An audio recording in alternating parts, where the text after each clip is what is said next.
Fiscal policy is used to stabilise the economy through allocation of taxes and government expenditures. It is frequently used in tandem with monetary policy to achieve certain goals. Goals of the fiscal policy are to achieve full employment, to achieve a high rate of economic growth, and to stabilise the economy's prices and wages.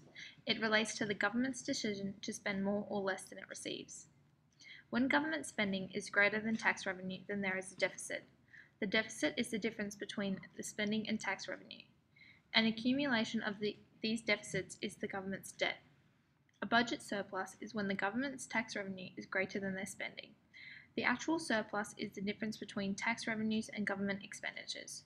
Returns from the budget surplus are used to reduce any existing debt.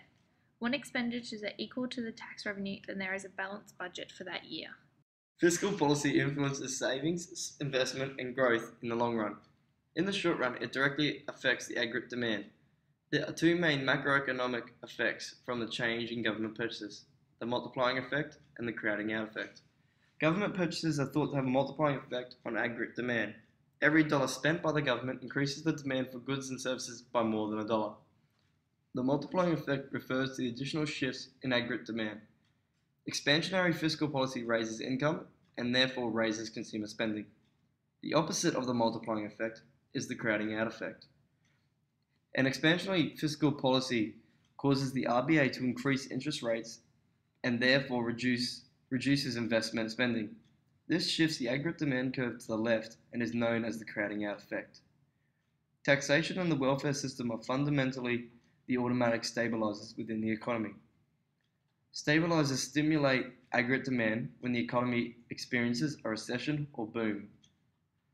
They occur without deliberate action by the government, such as when the government goes into recession. The amount of taxes collected by the government falls automatically because almost all taxes are closely tied to the economic activity. In early 2012, the Gillard government announced $40 billion worth of budget cuts. This resulted in concern for the economy sliding into a recession. This reduction of government expenditure can be seen to have a negative effect on the economy.